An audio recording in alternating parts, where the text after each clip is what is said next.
जयपुर नाम के राज्य में ज्ञानेंद्र नाम का एक दयालु राजा राज करता था।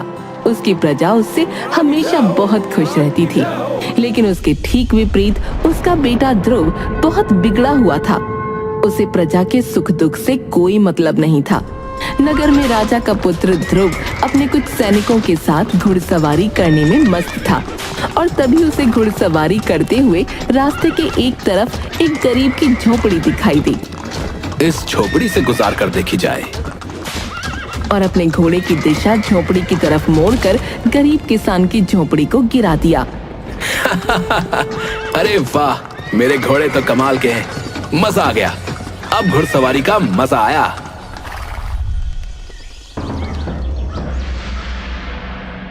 अगले दिन राजमहल में। क्या बात है मंत्री, ये शोर कैसा हो रहा है? महाराज, एक आदमी अंदर आने के लिए दरबान से लड़ रहा है। अरे, अब ऐसा क्या हो गया जो वो इतना तड़प रहा है? उसे अंदर आने दो।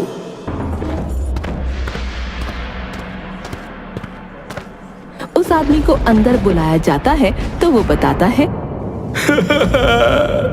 महाराज, मेरी मदद कीजिए महाराज, मैं लुट गया, बर्बाद हो गया। अरे, आखिर हुआ क्या है, बताओ तो। महाराज, राजकुमार घुड़सवारी कर रहे थे, पर तभी वो अचानक आकर मेरी झोपड़ी से टकरा गए और मेरी पूरी झोपड़ी टूट के बिखर गई। महाराज, मैं बेघर हो चुका हूँ महाराज, पर मुझे अपनी चिंता नहीं है, मुझे अपनी बीवी बच्चों की चिंता है, क्योंकि सर्दी का मौसम है महाराज, और ऐसे खुले में रहना उनके लिए बहुत खतरनाक है। वो मर जाएंगे महाराज, वो मर जाएंगे, मेरी मदद कीजिए महाराज। मंत्री, राजकुमार को बुलवाओ। तुम चिंता मत करो, हमारे होते हुए अन्याय नहीं हो सकता, तुम्हें न्याय मिलेगा। राजकुमार को बुलाया जाता है। जी पिताजी, बताइए, आपने मुझे याद किया? ध्रुव, ये मैं क्या सुन रहा हूं? तुमने इस आदमी की झोपड़ी तोड़ दी? मैं इसका कारण जान सकता हूं? पिताजी, बस थोड़ी सी टक्कर लग गई थी, कोई बड़ी बात नहीं है। वैसे भी वो झोपड़ी बहुत कमजोर थी, और वैसे भी मैं अपने घोड़ों की ताकत को परखता रहता हूं। बेटा, तुम्हारे लिए ये छोटी बात हो सकती है, लेकिन इसके लिए ये जीवन और मृत्यु का सवाल है। क्या तुम जानते हो कि सर्दी में बिना छत के रहना कितना कठिन होता है? घोड़ों की ताकत युद्ध भूमि में देखी जाती है, ऐसे गरीब नगरवासियों के घर तोड़कर नहीं। नहीं, मुझे नहीं पता और जानना भी नहीं है। जरा सी गलती पर क्यों आप मुझे सुना रहे हो? मैं राजकुमार होकर अपनी मर्जी से कुछ फैसले भी नहीं ले सकता क्या? ध्रुव, गलती का एहसास होना जरूरी है। जब तक तुम्हें किसी की कठिनाई का अंदाजा नहीं होगा, तब तक तुम कभी अच्छे राजा नहीं बन पाओगे। एक राजा का दिल हमेशा अपनी प्रजा के लिए धड़कना चाहिए। सर्दी का मौसम बहुत कठोर होता है, और गरीबों के पास इतने साधन नहीं होते कि वो इससे बच सकें। तुम्हारी एक गलती ने इन लोगों को बेघर कर दिया। हाँ पिताजी, मैं समझ गया, अब मैं चलता हूँ। राजकुमार ने राजा की बातों पर कोई खास ध्यान नहीं दिया और वहां से चला गया। फिलहाल राजा ने उस आदमी की झोपड़ी वापस ठीक करवा दी, लेकिन कुछ ही दिन बाद राजकुमार ने फिर से एक गरीब आदमी की झोपड़ी को तोड़ दिया, और वो भी सिर्फ इसलिए क्योंकि वो रास्ते में उसे अच्छी नहीं लग रही थी। ध्रुव, तुम्हारा दिल पत्थर का हो गया है। तुमने फिर से एक गरीब की झोपड़ी तोड़ दी। क्या तुम्हें सर्दी में लोगों की तकलीफ का जरा भी एहसास नहीं है? पिताजी, वो झोपड़ी रास्ते में थी, मेरा मन खराब होता था उसको देखकर। बस, बहुत हो गया। तुम्हें अपनी प्रजा की पीड़ा का कोई एहसास नहीं। अगर तुम में संवेदना नहीं है तो तुम राजा बनने के काबिल नहीं हो। अब तुम इस महल से निकल जाओ।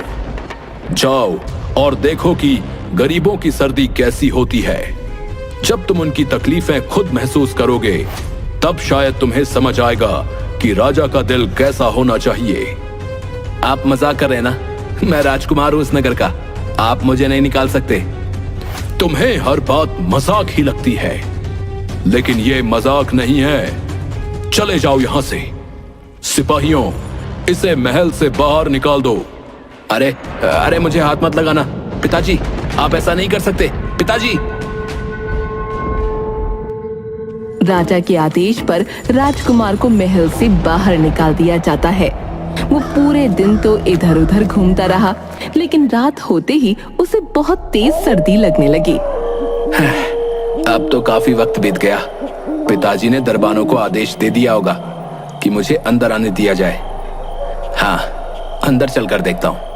वो महल में जाने की कोशिश करता है, पर दरबान उसे अंदर नहीं जाने देता। माफी चाहूंगा राजकुमार, लेकिन महाराज का आदेश है कि आपको अंदर न आने दिया जाए। अरे यार, मुझे लगा था शाम तक पिताजी का दिल पिघल जाएगा, पर ये तो बड़े सख्त हो गए। अब मैं कहाँ जाऊं? वो ठंड में ठिठुरता हुआ आगे चल पड़ता है। ठंड से उसकी हालत खराब हो रही थी। उसे समझ नहीं आ रहा था कि वो कहाँ जाए और क्या करे।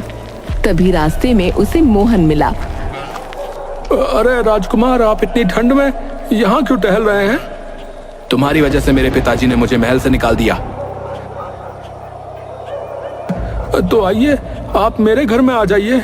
यहीं सामने मेरी झोपड़ी है, महाराज ने ठीक करवा दी थी। तुम अगर नहीं भी कहते ना तो भी मैं आने ही वाला था, क्योंकि तुम्हारी ही वजह से मैं बेघर हुआ हूँ। राजकुमार मोहन के साथ उसकी झोपड़ी में पहुंचता है, जहां उसकी पत्नी और बेटा उसका स्वागत करते हैं। अरे राजकुमार, आप आइए आइए। राजकुमार, आपके कपड़े तो बहुत सुंदर हैं। मैं इन्हें छूकर देख सकता हूँ क्या? ए, हाथ मत लगा। तुम लोग इतनी छोटी सी झोपड़ी में कैसे रहते हो? मैं कहाँ लेटूं? बिस्तर कहाँ है? मुझे क्या पता था कि मुझे ऐसे दिन भी देखने पड़ेंगे। हमारे पास बिस्तर नहीं है, हम नीचे ही लेटते हैं।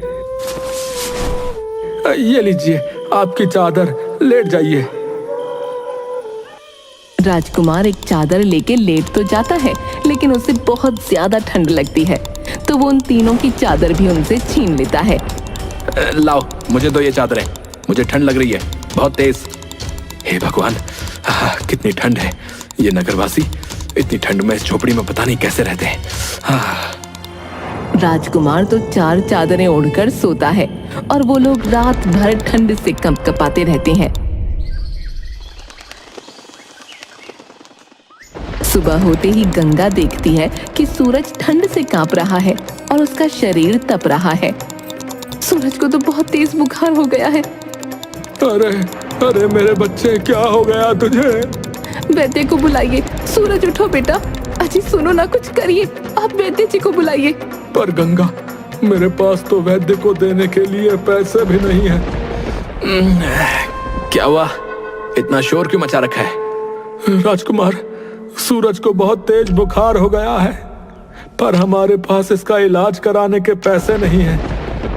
सूरज की हालत देखकर पहली बार राजकुमार को उन लोगों के लिए थोड़ा बुरा लगता है। हे भगवान, मैंने इनकी चादरें छीन ली। शायद इसी वजह से सूरज इतना बीमार हो गया। वो अपना हार उतार कर मोहन को देता है और कहता है, अब ये हार ले लो, इसे बेचकर सूरज का इलाज करवाओ। राजकुमार, ये तो बहुत कीमती है। हाँ, पर यह सूरज के जीवन से ज्यादा कीमती नहीं है। जल्दी जाओ, वैद्य को बुलाओ, और हाँ, बाजार से कुछ कंबल और बिस्तर भी खरीद लेना। राजकुमार, आपने हमारी जान बचा ली, भगवान आपका भला करे।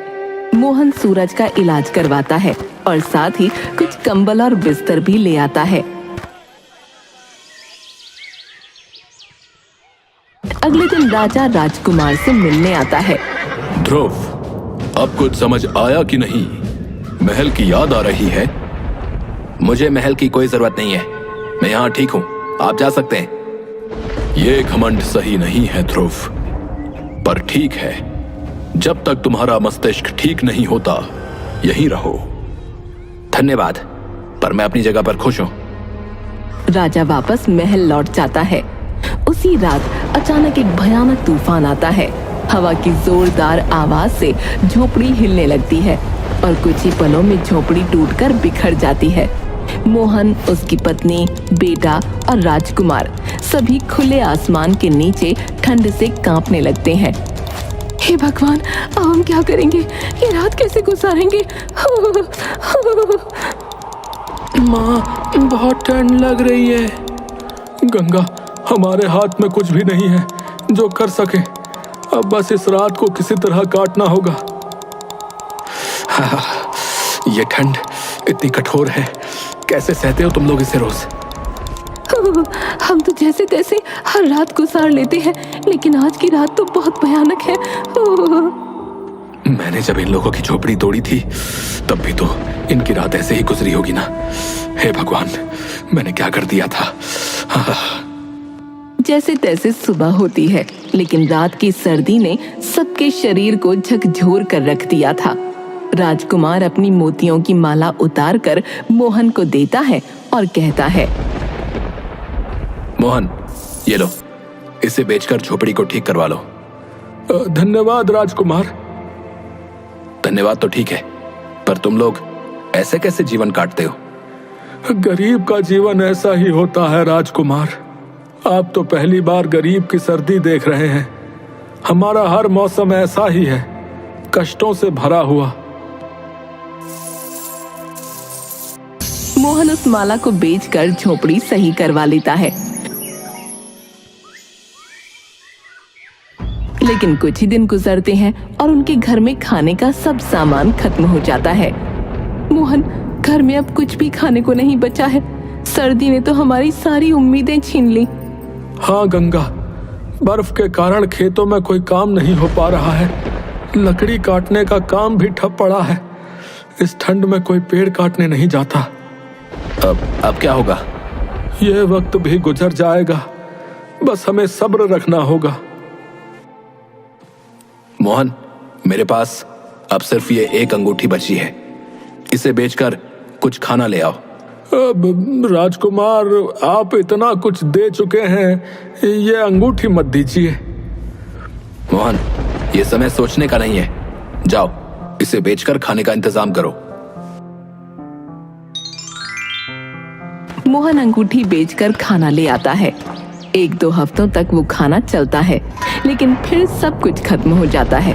अब न मोहन के पास कुछ बचा था, न ही राजकुमार के पास। अब तो खाने को भी कुछ नहीं बचा। आगे की सर्दी कैसे काटेंगे? क्या यहाँ कोई ऐसा काम नहीं होता जिससे कुछ पैसे कमाए जा सके? यहाँ तो इस सर्दी में कोई काम नहीं होता, पर शहर में कुछ काम मिल सकता है, लेकिन वहां जाना आसान नहीं होगा। मोहन, हमें कुछ तो करना होगा। चलो हम शहर चलते हैं और वहां काम ढूंढते हैं। राजकुमार और मोहन शहर जाते हैं, जहां उन्हें मेहनत मजदूरी का काम मिलता है।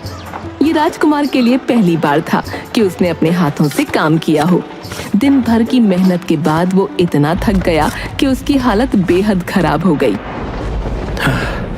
मोहन, मैंने कभी सोचा नहीं था कि काम इतना कठिन हो सकता है, लेकिन जब अपने मेहनत के पैसे से खाना खा रहा हूं तो दिल को बहुत ही सुकून मिल रहा है।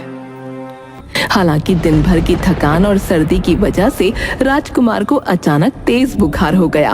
वो तड़पने लगा और उसकी हालत बिगड़ती चली गई। मैंने तुम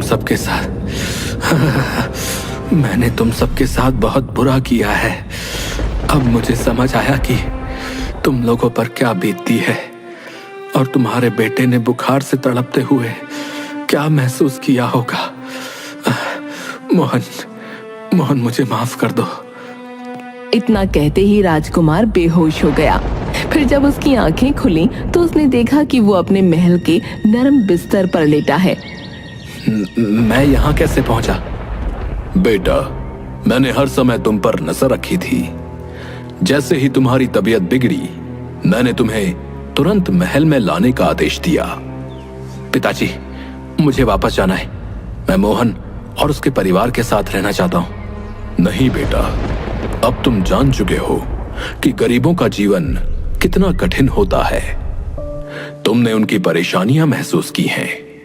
अब तुम्हारा यह कर्तव्य है कि तुम एक अच्छे राजा बनो और उनकी भलाई के लिए काम करो। राजकुमार को राजा की बात समझ आई। उसने तय किया कि वो अपने राज्य के गरीब लोगों की मदद करेगा। हाँ पिताजी, अब मैं समझ गया हूं कि असली राजा वो होता है जो अपने लोगों की तकलीफों को समझे और उनका समाधान करे। मैं वचन देता हूं कि इस सर्दी के खत्म होने से पहले मैं गरीबों के लिए गर्म कपड़े, कंबल और बेहतर आवास की व्यवस्था करूंगा। राजकुमार ने अपने वचन को निभाया। उसने गरीबों के लिए न सिर्फ गर्म कपड़ों की व्यवस्था की, बल्कि उनके लिए नए घर भी बनवाए और नए रोजगार के अवसर भी दिए। राजकुमार के इस कदम से राज्य के लोगों का जीवन बेहतर हुआ और उन्होंने अपने राजा की दिल से सराहना की।